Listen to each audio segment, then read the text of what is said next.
Greetings, Uncle Travelling Matt here, and end of another day on my Bulgaria trip.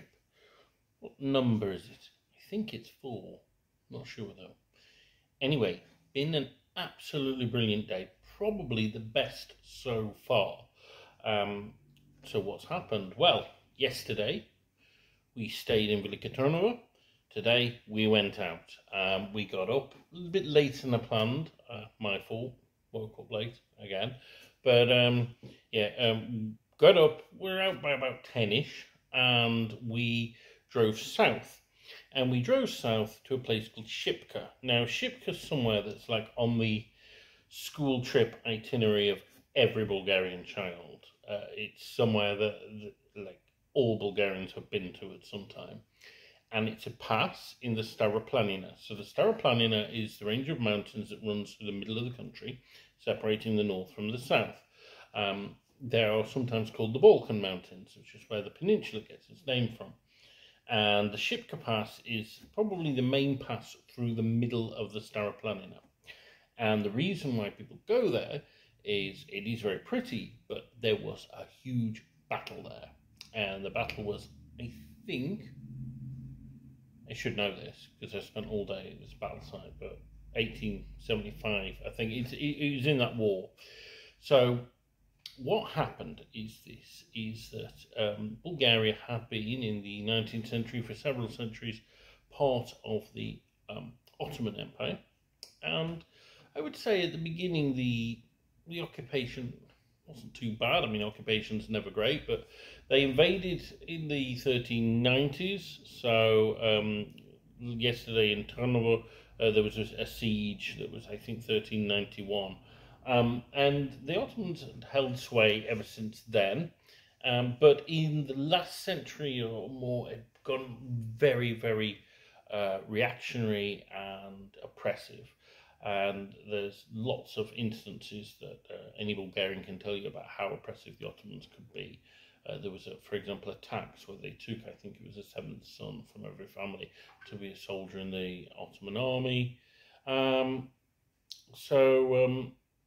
That kind of stuff. But there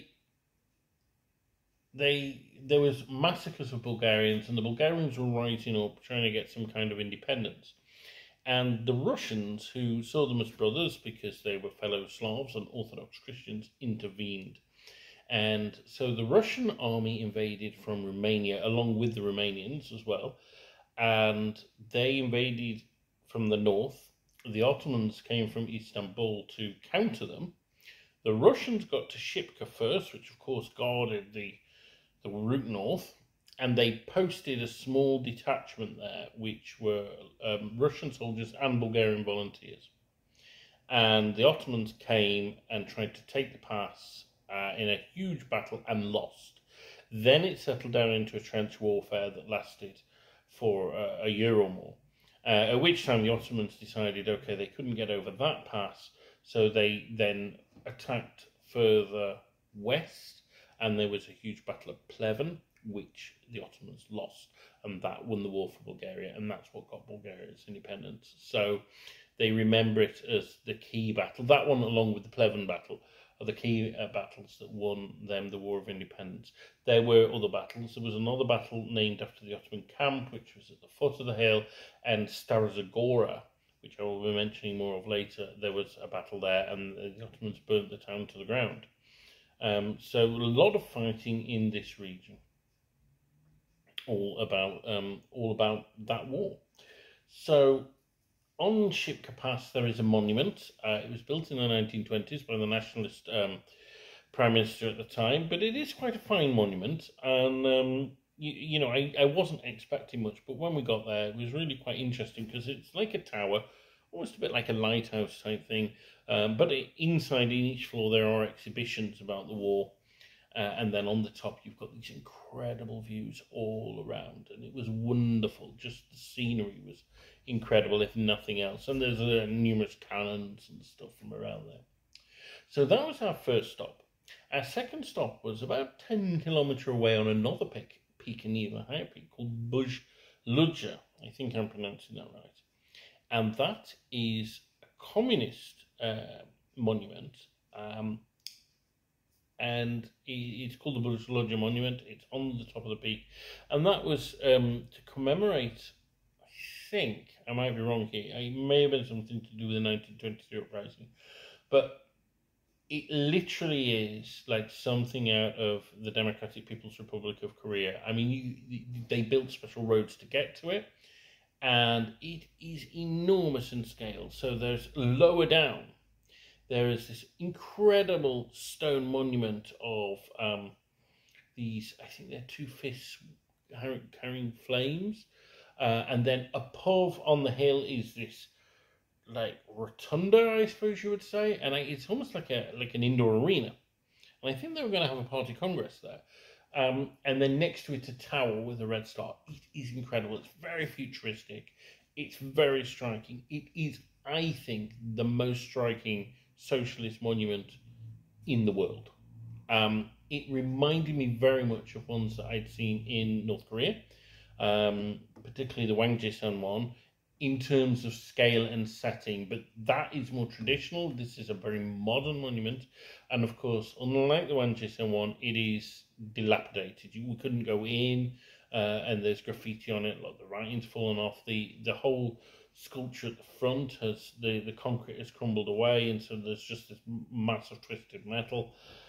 There are, I believe, plans to renovate and restore it and turn it into a museum. I really hope it is restored to its glory, because having been to monuments in the Democratic People's Republic of Korea, seeing what they're like in their heyday, where everything's pristine and as it should be, is brilliant. And I would love that to be in that state at Buzuluja, but it is still amazing now. Wonderful, wonderful place, and I expected a lot, but it blew my breath away. And there was like a whole complex. There's hotels below where I guess the party faithful stayed, and there was once like a cable car leading up, and everything. It was brilliant, and these roads leading up to it with sort of communist statues along them, that almost like wayside shrines on the way to the main event. Brilliant. So we went there, and so it was already an incredible day. Then we went into the town of Kazanluk. Kazanluk is famous for the roses. It's in the Valley of Roses. But we weren't there to see that. There is in Kazanluk a Thracian tomb. Now, the Thracians were an early civilization in the region, on the plain of Thrace, at the same time as the ancient Greeks. Very similar, actually. It seemed to be from the artwork and the sculpture to the ancient Greeks. And they'd found this tomb in 1944, I think it was, on a park on the edge of Kazanluk, under an Ottoman turret, which is like a tomb. And we couldn't actually see the original tomb because it's got these frescoes that could be easily damaged. So it's a UNESCO site. They built a perfect replica. So we went into the replica of this. And it's a very small, intimate tomb, but it really was quite striking with these frescoes. And the replica, I think they did a good job. And I'm glad that I saw a replica rather than the original, because it means the original is being preserved. My only slight bad feeling about the whole thing was that the original one, there'd been this Ottoman turret, a 15th century Ottoman turret, building on top of it. And that's now been demolished. To create this building that looks after the original tomb. But I'm like, well, why do you have to demolish something 15th century if the thing was underground and hidden anyway? I found that, I wonder if it hadn't been Ottoman, whether it would have been demolished. But yeah, anyway, so that's that. Then, of course, because that took less time than we thought, then we found out there were other tombs in the area, and these tombs have been found much later. So I think basically in the 1990s, post-communism. And quite how it took them so long to find them, I don't know, because going along the plain, there's all these humps, these tumuli, and obviously there was something going on in them. Even a layman like me could see there was something happening. But we went to the largest one, which was quite touristy, and it was quite dramatic in terms of the size of it, but it was plain inside. It wasn't that interesting inside. But when they'd opened it, they'd found this incredible metal head of they think it's the local king, Sileus or something, Sisu. And they think that because the head looks like the head on the coins.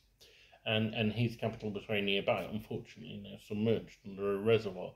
So they think that's his tomb. And then we passed some others on the way. So we went to this other one, and it turned out there were 3 there, and they were far less off, not on the trail, and really interesting, more intimate, but finer in detail. No frescoes, but nice stonework. So we saw these other 3 tombs, and that was really quite interesting, you know. Well, Alex said, well, it's nice to have a theme for a day, and our day is monuments. So we had, you know, 2 20th century monuments, and, you know, 5 pre-Christian monuments. But we then carried on south to the city of Stara Zagora. Now, Stara Zagora is a city I know very well.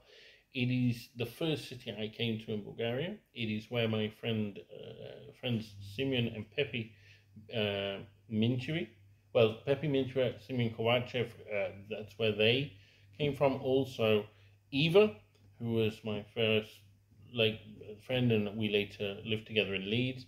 They were all from Stara Zagora. So, and I had other friends from there, and so I spent time in Stara Zagora 25 years ago. In fact, 25 years ago this month, I first visited Stara Zagora, and it was wonderful to go back. I've only been back once since 2000, and that was just a fleeting visit when I lived there. So, you know, it's my first visit in 20 years, and to see the familiar places, but how much it's changed. And it really was, back in the day, a city that was struggling. It felt sorry for itself. It was very scruffy, rough around the edges. And yet, visiting today, it just seemed prosperous. It seemed happy. It seemed well kept. And it was nice. But it also, like, how the memory plays tricks, because it wasn't quite as I remembered it to be. Like, I roughly remember the layout, but there were bits that I didn't remember. And you know, but it was great to be back. It was great to be back. And one of the most amazing things is, when I'd been there before, there are no old buildings in Stara Zagora because the Turks leveled the place, right, in the 1870s. But one building survived, and that was the mosque.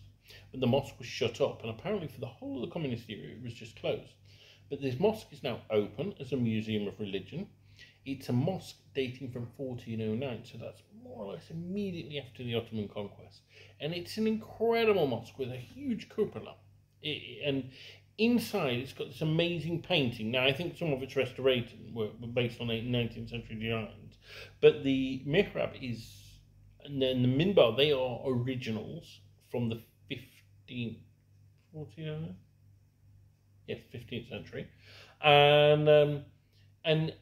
But underneath, they'd excavated a Christian church that had been leveled so they could build the mosque. So they'd excavated this Christian church, and underneath that was a Thracian sanctuary dedicated to the horseman, which is a Thracian symbol. So all in all, wow, you know, that's why it's a museum of religion. So we went to that, and it was incredible. Wonderful place.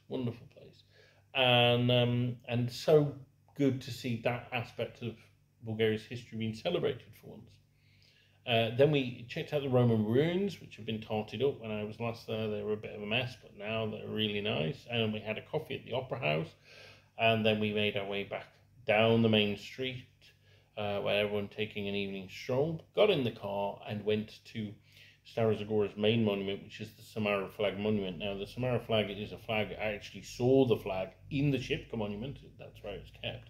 But it's the monument is again about the Russo-Turkish War, the Bulgarian War of Independence, and it's to commemorate the battle, commemorate the fact that the city was razed to the ground, and it's a huge communist-era monument.